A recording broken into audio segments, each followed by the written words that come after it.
That's why the idea that I got to drive transaction fees to zero is a silly idea. It's like, no, what we want to do is drive inflation or the loss of energy over time to zero. And then we want there to be a slight loss of energy when we reorganize all of the monetary energy. When I send $100 million from New York to Tokyo, I don't mind spending $5. Mm-hmm. I probably won't mind spending $50. When Bitcoin has $250 trillion of energy into it, there's no reason why you can't pay 25 billion in transaction fees. People forget, again, this is the problem of the crypto community. Hi, I'm Crypto Positive. If you like this video, please smash like and don't forget to leave a comment in the comments section below.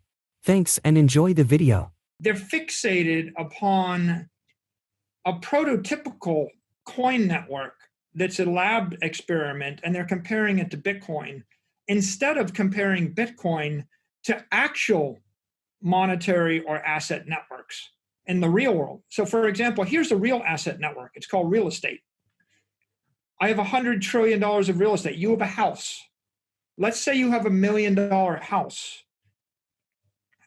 You want to hold, this is a good example. Let's assume that real estate is my energy network. If you want to actually carry a $1 million house 100 years, in Florida, there's a 2% real estate tax.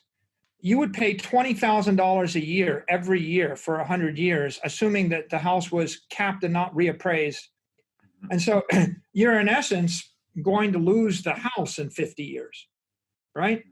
Under the best of circumstances, you're going to lose all your wealth in about 20 years if you store your wealth or you store your monetary energy in a real estate network in Florida. So if you go to any other real estate jurisdiction, they've all got different tax rates over time. But this is why you can't really store energy in property, because the tax rate generally will bleed you out with somewhere between 20 years and 100 years. Now, that's the inflation rate or the energy loss rate over time. What about over space? What if you want to transfer $1 million house? What if I want to buy it from you?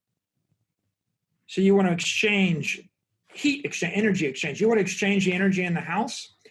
Well, it's a 6% transaction fee. And at the point that I said, Robert, I want to buy your house, I'll give you $1 million for it. How many days to closing? 30? Probably 30. Best case. Okay, so you just paid $60,000 and waited a month in order to do your transaction. Now compare that to Bitcoin again. Mm-hmm. Right? 30 minutes, $6, 30 days, $60,000. This is why we don't use property as an energy network. By the way, some people do. You could ask people point blank, how are you going to actually give your money to your granddaughter? Oh, I'm going to buy property. Buy it where? California? Florida? Where?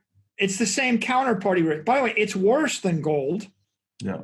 You can move 3,000 pounds of gold in 30 days for $150,000, $200,000. You can't move $100 million worth of property in 30 days to another country. And you're also taking the counterparty risk again. The other thing with property is that it's non-fungible, right? So the liquidity of the market is much smaller than, say, gold or Bitcoin.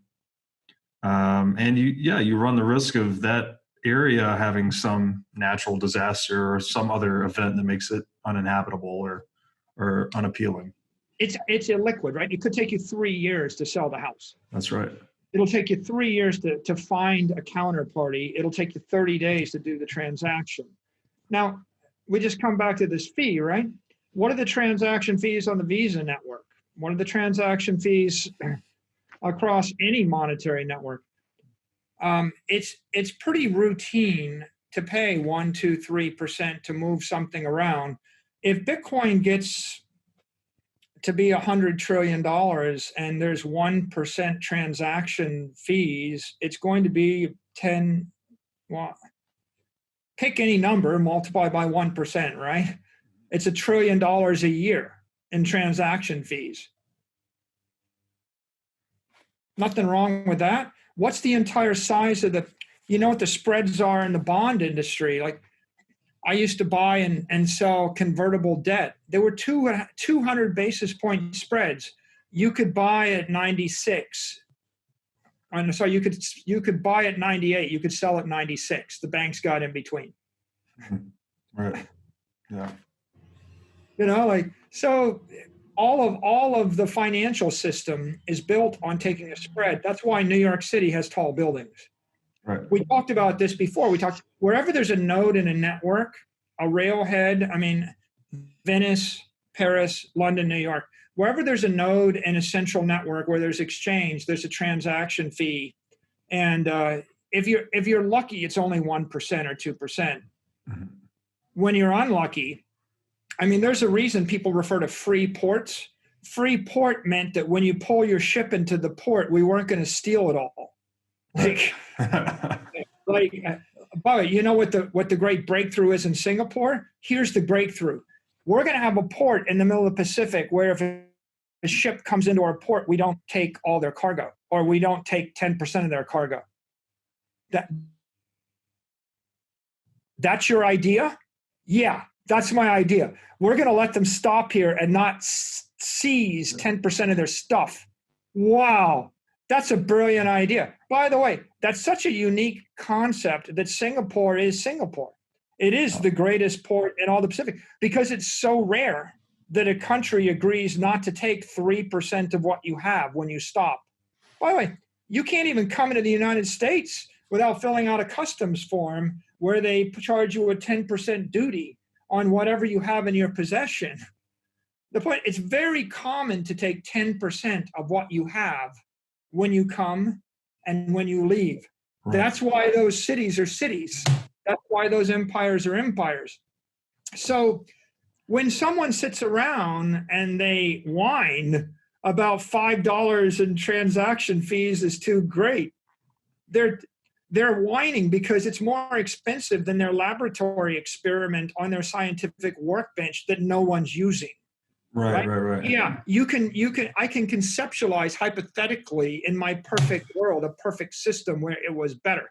But the real world is $100 trillion worth of real estate and $250 trillion worth of bonds and stocks and gold and silver and other property. And that stuff's moving around with transaction fees, which are high enough to have paid for all the buildings in London, Paris, New York, San Francisco, Beijing, Tokyo, Venice, and Rome. It's not a new idea to charge transaction fees. It's not a problem. And the beauty of Bitcoin is as more miners come on, they create a very competitive industry. And if a miner charges too much transaction fees, someone else is going to drive the cost of transaction fees down.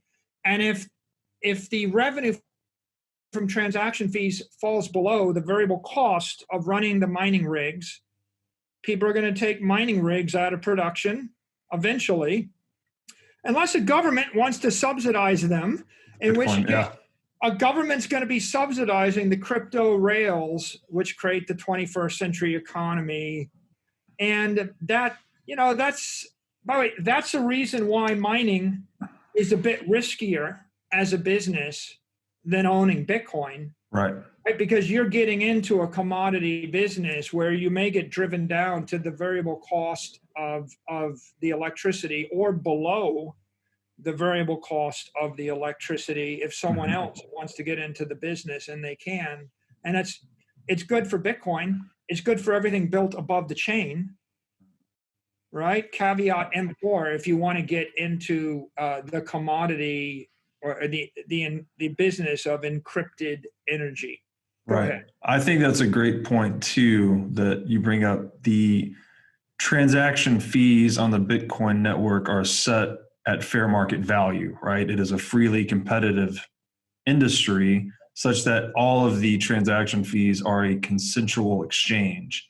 And the value paid in those transaction fees goes, with very little loss directly to supporting the security of the network. Whereas ostensibly these government fees that are, they're non-consensual, they're conducted under, a monopolized area. A lot of that value being extracted 10% in, 10% out is not going to securing the property rights that you're bringing in and out, right? It's a very small piece of that. Most of it's going into political coffers. And politicians, they don't even hide that. They'll say, we've just decided to tax this in order to pay for something unrelated. Exactly.